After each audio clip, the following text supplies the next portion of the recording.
Hello friends, welcome back to ఏంటి పరిస్థితి.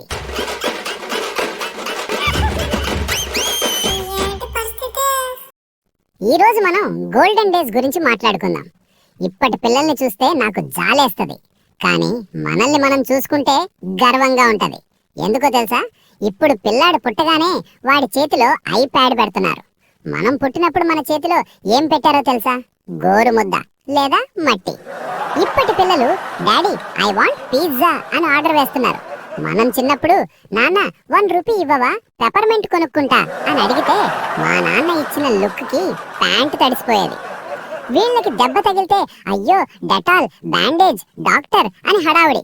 మనకి దెబ్బ తగిలి రక్తం కారుతుంటే అమ్మ వచ్చి కళ్ళెక్కడ పెట్టుకున్నావురా దరిద్రుడా అని ఇంకో దెబ్బేసేది. ఆ దెబ్బతో పాత నొప్పి పోయి కొత్త నొప్పి వచ్చేది. దాన్నే పెయిన్ మేనేజ్మెంట్ అంటారు. మన ఇమ్యూనిటీ పవర్ ఎలా వచ్చిందనుకున్నారు?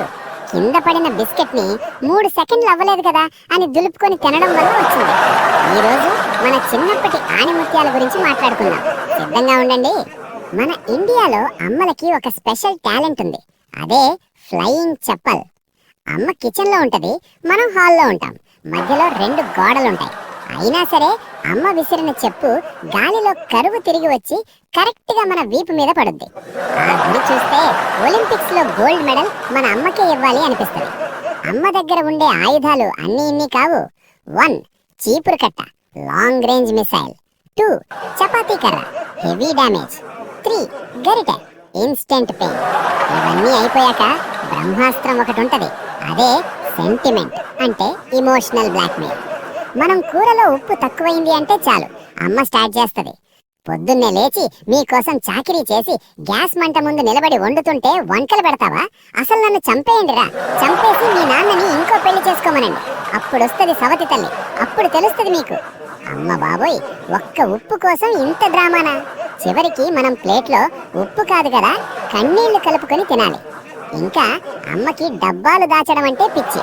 ఐస్ క్రీమ్ డబ్బాలో సాంబార్ ఉంటది, బిస్కెట్ డబ్బాలో సూదులు దారాలు ఉంటాయి. మనం ఆశగా ఐస్ క్రీమ్ అని తెరిస్తే అందులో అల్లం వెల్లుల్లి పేస్ట్ ఉంటది. ఆ మోసం తట్టుకోవడం కష్టం ఫ్రెండ్స్. రెండవ సెగ్మెంట్ నాన్న. నాన్న అంటే టెర్రర్, అమ్మ అంటే ప్రేమ, కానీ నాన్న అంటే భయం. నాన్న ఇంట్లో ఉన్నప్పుడు వాతావరణం ఎలా ఉంటది అంటే ఎమర్జెన్సీ డిక్లేర్ చేసినట్టు ఉంటది. ఆయన ఆఫీస్ నుండి రాగానే టీవీ ఛానల్ మారిపోవాలి, కార్టూన్ నెట్వర్క్ పోయి వార్తలు రావాలి. ఆ వార్తల్లో వాడు తుఫాను వస్తోంది అని చెప్తుంటాడు.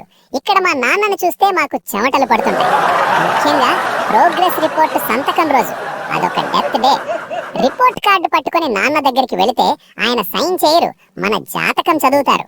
ఏంట్రా లెక్కల్లో 35 వచ్చాయి, గొర్రెలు కాసేవాడు కూడా లెక్కలు బాగా చెప్తాడు, వాడి దగ్గర చేరతావా అంటారు. నాన్న క్లాస్ లో అందరికీ తక్కువ వచ్చాయి అంటే అందరూ బావిలో దూకితే నువ్వు కూడా దూకుతావా అంటారు. ఈ డైలాగ్ లేని ఇల్లు ఇండియాలో ఉండదు. ఇక నాన్న దగ్గర డబ్బులు అడగడం, అది సర్జికల్ స్ట్రైక్ కంటే డేంజర్. నాన్న స్కూల్ పిక్నిక్ కి 500 కావాలి అని అడిగితే ఆయన ఒక లుక్ ఇస్తాడు. 500 చెట్టుకేమన్నా కాస్తున్నాయా? నేను పొద్దున్నే లేచి కష్టపడితే గానీ 100 రూపాయలు రావు, నీకు 500 కావాలా? పిక్నిక్ వద్దు, ఏం వద్దు, ఇంట్లో కూర్చొని చదువుకో అంటారు. చివరికి అమ్మ దగ్గరికి వెళ్ళి అమ్మ చీర కొంగు పట్టుకుని ఏడిస్తే అమ్మ దాచిన పోపు డబ్బాలోంచి డబ్బులు తీసి ఇస్తుంది. నాన్న చేతిలో బెల్ట్ ఉంటది చూడండి, అది ప్యాంట్ ఆపుకోవడానికి కాదు, మనల్ని వాయించడానికే కొన్నట్టుంటది. చిన్నప్పుడు ఆదివారం వస్తే పండగ. పొద్దున్నే టీవీలో శక్తిమాన్ చూసేవాళ్ళం. ఆ శక్తిమాన్ గాల్లో తిరుగుతుంటే నేను కూడా సోఫా మీద నుండి దూకి గాల్లో తిరగడానికి ట్రై చేసేవాడిని. చివరికి పళ్ళు రాలగొట్టుకునేవాడిని. మధ్యాహ్నం అయితే చాలు ఇంట్లో నాన్ వెజ్ వాసన రావాల్సిందే. నాన్న చికెన్ తెస్తాడు, అమ్మ వండుతుంది. కానీ ప్రాబ్లం ఎక్కడ అంటే ఆ లెగ్ పీస్ కోసం అన్నదమ్ముల మధ్య యుద్ధం జరుగుద్ది. నాకు లెగ్ పీస్ కావాలి అని నేను ఏడిస్తే మీ అన్నయ్య పెద్దవాడరా, వాడికివ్వాలి అని అమ్మ అంటది. అదేంటమ్మా, రాజ్యాంగంలో రాసిందా పెద్దోడికే లెగ్ పీస్ ఇవ్వాలి అని? చివరికి నాకు మెడకాయ లేదా తోక ముక్క వేస్తారు. అది తింటూ కన్నీళ్లు పెట్టుకోవడం నా వంతు. సాయంత్రం అవ్వగానే హోంవర్క్ టెన్షన్. ఆదివారం అంతా ఆడుకుని రాత్రి 9 గంటలు గుర్తొస్తుంది. అయ్యో లెక్కల మాస్టర్ 10 సార్లు రాయమన్నాడు కదా అని. అప్పుడు కరెంటు పోతే బాగుండు అని దేవుణ్ణి మొక్కుతాం. కానీ దరిద్రం ఏంటంటే కరెంటు పోదు, మాస్టర్ వస్తాడు, మన చేతులు వాచిపోతాయి. ఇంట్లో టీవీ రిమోట్ ఎప్పుడు నాన్న చేతిలోనే ఉంటుంది. ఆయన నిద్రపోతున్నా సరే రిమోట్ లాగితే లేచిపోతారు. నేను వింటున్నారా, ఛానల్ మార్చకు అంటారు. కానీ టీవీలో వచ్చేదేంటి? వ్యవసాయ వార్తలు. ఆయన నిద్రపోతూ వ్యవసాయం చేస్తారు, మనం పక్కన కూర్చుని బోరు కొట్టి చావాలి. అసలు మన చిన్నతనంలో బెస్ట్ పార్ట్ ఏంటి? Summer holidays. School last bell కొట్టగానే బ్యాగ్ విసిరేసి నాన్నమ్మ ఇంటికి పరుగు. అక్కడ ఏసీ ఉండదు, కూలర్ ఉండదు. మిద్దె మీద నీళ్లు చల్లుకుని చాప వేసుకుని పక్కన దోమల కాయలు పెట్టుకుని పడుకునేవాళ్ళం. ఆకాశంలో నక్షత్రాలు చూస్తూ నాన్నమ్మ చెప్పే దయ్యం కథలు వింటూ నిద్రపోవడం, అబ్బో ఆ సుఖం 5 స్టార్ హోటల్లో కూడా రాదు. మధ్యాహ్నం 40 డిగ్రీల ఎండ ఉంటుంది. పిచ్చోళ్ళ క్రికెట్ ఆడేవాళ్ళం. మా బ్యాట్ ఏంటో తెలుసా? బట్టలు ఉతికే కర్ర. వికెట్లేంటి? గోడ మీద గీసిన 3 గీతలు. బాల్ ఎవడుకుంటే వాడే రాజు. నేనే ఫస్ట్ బ్యాటింగ్, నేనే బౌలింగ్ అని వాడు రూల్స్ పెడతాడు. ఒకవేళ బాల్ పక్కింటి ఆంటీ ఇంట్లో పడితే ప్రాణాలు అరచేతులు పెట్టుకోవాలి. ఆ ఆంటీ బాల్ ఇవ్వదు, కత్తి పట్టుకుని బయటకు వస్తుంది. ఇంకోసారి బాల్ పడితే కోసేస్తా అంటది. అయినా సరే మళ్ళీ ఆడతాం. మన స్కిన్ కలర్ నల్లగా మాడిపోయి బోర్న్విటాలా తయారయ్యే వరకు ఆడుతూనే ఉంటాం. అమ్మొరొచ్చి ఎండలో తిరక్కురా వడదెబ్బ తగులుద్ది అన్నా వినం. ఎందుకంటే సచిన్ టెండూల్కర్ గ్రౌండ్ లో ఉన్నప్పుడు ఎండ చూడడు, రన్స్ మాత్రమే చూస్తాడు. ఇవన్నీ తలుచుకుంటే ఇప్పుడు నవ్వు వస్తుంది. మన పేరెంట్స్ మనల్ని కొట్టారు, తిట్టారు, కానీ వాళ్ళ వల్లే మనం ఇప్పుడు మనుషులమయ్యాం. ఇప్పటి పిల్లలకి డిప్రెషన్ వస్తే సైకాలజిస్ట్ దగ్గరికి వెళ్తున్నారు. మనకి డిప్రెషన్ వస్తే నాన్న బెల్ట్ తీసేవాడు, దెబ్బకి డిప్రెషన్ బారిపోయాడు. మనమే లాస్ట్ జనరేషన్ ఫ్రెండ్స్.